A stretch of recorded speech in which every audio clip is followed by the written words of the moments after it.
Hello ladies and gentlemen, and welcome back to the channel El Dominance. Anthony here. Please remember to like and subscribe, and also click that notification bell if you're enjoying what you're seeing and if you want to see more. Coming up in this episode, we have two games from the NRL on Friday. Richardson decides on 2 more years at the Jungle. And Dean Winchester lookalike Liam Sutcliffe joins Super League rivals for 2023. So we start with today's episode at Leeds Rhinos, as Hull FC have signed Liam Sutcliffe on a 3-year deal to join the Black and Whites at the MKM Stadium, starting from 2023. The 27-year-old who has international appearances for both England and England Knights, has 222 career appearances to his name, including over 200 for the Leeds Rhinos since making his senior debut back in 2013. As Super League Grand Final winner in 2017, Sutcliffe was also part of the squad which won the Super League in 2015. He has also won 2 Challenge Cup medals and with victories for Leeds in 2014 and then again in 2020, as well as featuring in 2 World Cup Challenge matches.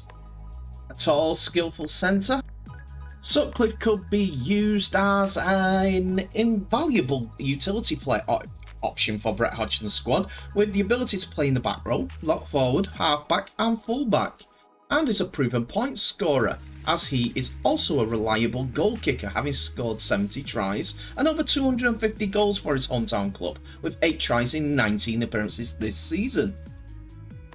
He has also contributed by creating 8 assists and made 39 tackle bursts in Super League for Leeds Rhinos this season. And standing 6'2" tall, Sutcliffe has proven himself to be a firm favourite with the Rhinos faithful over the last decade as parts of the club's longest service player. And now will bring that Super League experience to the Black and White. Speaking to the HullFC.com in his first interview since signing for 2023, Sutcliffe said, "Having pretty much spent my entire career at Leeds and being a homegrown player, it's a big decision for me to make the move, but it's one I'm really excited for. Having been over to the city and spoken to Brett, I really like what he had to say about the club's vision and ambition for the next few years. Hull is a big club, and that speaks for itself, so I'm looking forward to coming into this new environment and playing my part and helping the club achieve what it strives for." He added, "Every time I've played Hull, I've always been on the wrong end of that passion, having been wearing a Leeds shirt, so I'm excited to be on the right end of it from 2023. Playing in a big stadium with a great fan base, I can't wait to get started for next season. Since I knew the move was happening, I've kept my eye on the recruitment for next season, and I'm really looking forward to linking up with Jake Truman and Tex Hoy. Obviously, I'm more familiar with Jake, having played against him plenty of times. I was actually having a coffee with him recently and talking about the move, so that got me excited too." Sutcliffe is now Hull's 3rd new signing ahead of next season, which will have come as a surprise for many, with the talented centre still under contract at Leeds.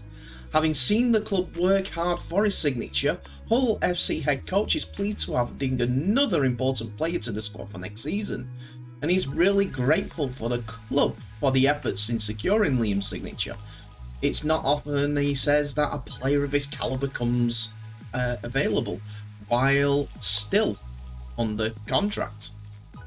He continued, "We're excited about what Liam can add to our squad.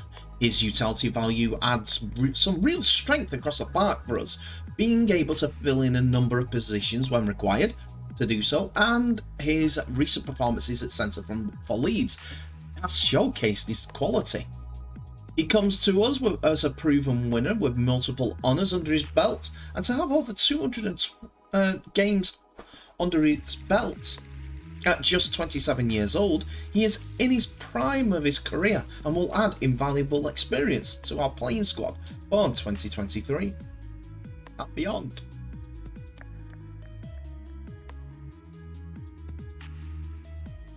In our second piece of news, Castleford Tigers have announced that halfback Danny Richardson has signed a new 2-year contract extension with an option for the club to extend it into a third year at the Meadows Jungle.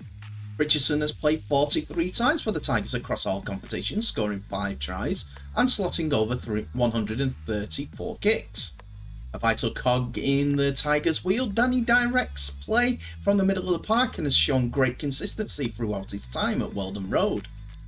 A neck injury in round 1 initially stopped Richardson's season, but since returning to the Beverage Super League action in June, he has flourished. Arguably Danny's best game this season has come at Weldon Road, whereby Richardson scored a try, kicked 5 goals and 1 drop goal in a 35 points to 22 victory over Warrington Wolves. Danny also stole the show earlier in the campaign in the Castleford 17 points to 16 victory over Catalan's Dragons, slotting over a drop goal in Golden Point extra time to seal the 2 points. Speaking to CastlefordTigers.com, he said he's made up and everyone here knows my stance now. I really enjoy it here. I've been playing around, I love being around the boys and playing for Radders. To get a new contract and secure my next 2 years at least, I'm over the moon, and everything has just fallen into place. When I came to Cass, I felt at home straight away, and I didn't want to go anywhere else. So to get it over the line now, I'm made up. Richardson joined Castleford in 2020, making his debut against Toronto Wolfpack in February of that year. He publicly declared his happiness to be a Tiger and thoroughly enjoying working under head coach Lee Radford since the pre-season. Now, back playing after his neck fracture, the halfback is going from strength to strength.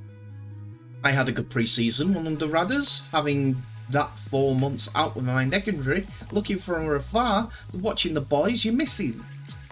Having that period of time out, it gets the hunger back, and gets the excitement back. The first game versus Toulouse, I was just buzzing to be on the pitch, defending and attacking. I feel like I've carried that on every game since. Richardson praised the Castleford faithful and cited their support as one of the major factors in his desire to extend his stay at the Meadows Jungle. To feel wanted by the fans and the club, he said, especially during the injury period, he buzzed off it. They make you feel confident, and you play better when you're confident, he said. In a message to the fans directly, Danny said, I love coming out to Weldon Road and playing in front of you. I'm lucky enough to do that for at least 2 more years.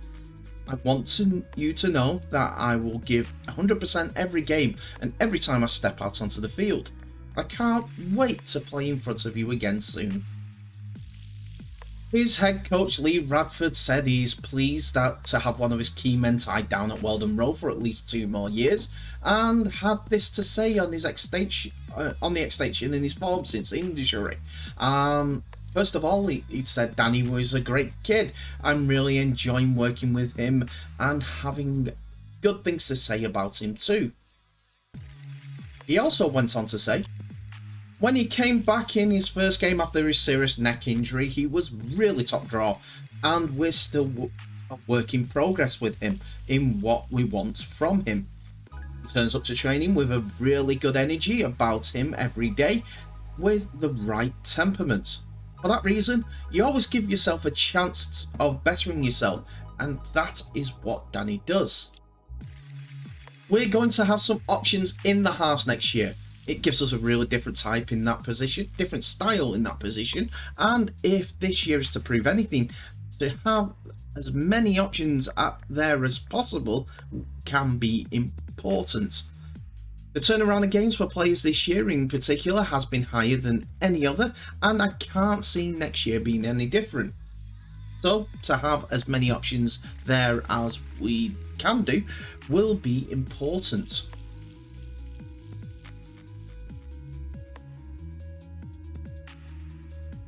The NRL confirmed that all the games will continue with the 1 minute silence before every single match in tribute for Paul Green, who tragically passed away on the 11th of August. And that was no different from what happened in Mount Smart as the Warriors took on the Bulldogs. Go back a month and the Warriors fans were probably licking their lips at the thought of facing a struggling Bulldogs side at home in Auckland. But come Friday night, they find themselves playing a revitalised Dogs team who are pushed the second placed Cowboys all the way back in round 21. After leading with a half hour to go, the Bulldogs fell just short of putting it with North Queensland, but will have taken plenty of confidence from the performance and still have 2 wins from their last 3 matches, with their key players in good form also. The Warriors, on the other hand, were never in the contest against the Rabbitohs and eventually were defeated at 48 points to 10, with a number of worrying defensive lapses which saw the South Sydney side stroll in at times, though through tries both in the middle of the park and on the edges. Neither side will be playing finals football this year, but the Warriors will be desperate to perform well in their 3rd game at Mount Smart Stadium this year, while Canterbury-Bankstown will be coming to continue their late season resurgence with another victory. So let's get on to the team news. First of all, the Warriors, as they have made a late change with Tom Ale being added to the bench and Jackson Fry going to the 18th man. Dejan Assi is back at 5'8", while Wyatt Egan moves from the number 6 position to his usual position of hooker. Freddie Lussick goes back to the bench in response, with Taniela Otukolo dropping to the reserves. Viliami Valia is back in the centres for his first NRL game since breaking his jaw in round 12, so Ewan Aitken goes back into the pack in place of Bailey Sirenen. Josh Curran is the new lock, replacing Adam Penne, who is out with a leg injury. For the Bulldogs, Tavika Pengai Jr. remained in Australia for family reasons and is unavailable for selection, so Raymond Fitalia Mariner is the player that starts at lock as he did last week. Rookie Harrison Edwards joins the interchange after serving the Bulldogs replacement player in round 21. No changes so far 24 hours before the kickoff. And what a fantastic result for the New Zealand Warriors as they came out 42 points to 18 victors over the Bulldogs. Viliami Valia got the try scoring off and going on the 6th minute as he crossed for the opening try. Dalin Watani Zalesniak picked up a loose ball in his own 20 and carried it the full length of the pitch to score the 2nd try of the game. Jake Alvarillo scored for the Bulldogs on the 16th minute as their only response in the first half. Then Edward Cozy got on the try scoring list as he went over on the 18th minute.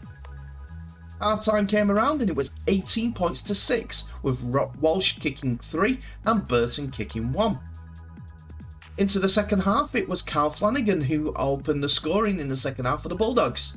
A huge Matt Burton bomb hit the deck and it was eventually cleaned up by the Warriors on their own 1 metre line.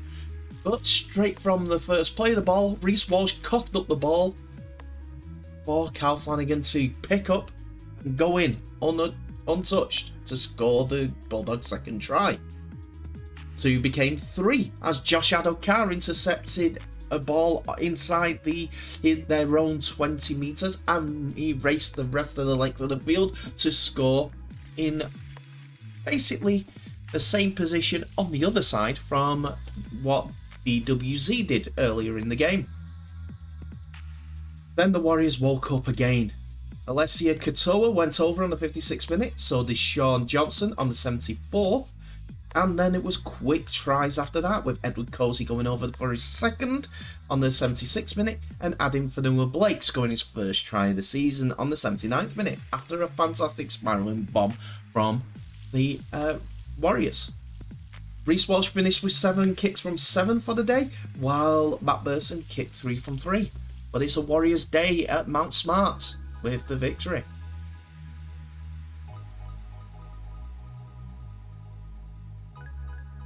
In our second game, it sees the Eels see the Rabbitohs. Victory over the Sea Eagles last week kept Parramatta right in the race for a top 4 spot, but they will have to be on their game against to get past the Rabbitohs side, who have won 5 of their last 6 matches. The Eels won without Mitchell Moses last week and crucially even showed an ability to back up their results with a big win from the previous week, something which has been lacking for them in 2022, and will have taken confidence from overcoming the Sea Eagles in the final hour of that match. South Sydney were always in control against the Warriors and were able to manage the minutes of a couple of key men as a result of being well up midway through the second half. The Rabbitohs can jump past the Parramatta Eels into 5th place with a victory on Friday night, while the Eels know any dropped games at this point of the season could end the realistic hopes of finishing inside the top 4. So the team news for all the Eels just 24 hours out. Just the one change from the side, which beats Manly in round 21 with Ofahiki Ogden set to play his first NRL game of the year, joining the interchange bench at the expense of Makahesi Makatoa. Winger Bailey Simonson is all among the reserves as he looks to return from a hamstring injury, but there was no changes when the squad was trimmed to 19 on Thursday. Ame Sella returns from a hamstring injury in the front row for the Rabbitohs, pushing Daniel Saluka Fafita to the reserves. Thomas Burgess has served his 1-game suspension, but will miss the match through a groin injury that he picked up. Centre Campbell Graham is still sidelined by the cheekbone injury, which kept him out since round 16. And again, there's no changes since the trimming down of the squad to 19, 24 hours out. What a wow of a result for the Rabbitohs as they put 26 points to 0 victory over the Eels, nilling the Eels, giving them momentum going towards that top 4 position after a shaky season. Cody Walker scored on the 4th minute with Isaac Thompson scoring on the 12th. Alex Johnson got a double either side of half-time, 26th minute and the 55th minute, before Cody Walker brought the game to a close on the 69th minute with a try of his own. His second one. Latrell Mitchell kicked 3 from 5 in the game, but at 14 points to 0 at half-time, you would have thought that the Eels coach would have completely changed what the perspective of the Eels, but the Rabbitohs went on and surged to the nilling of Parramatta.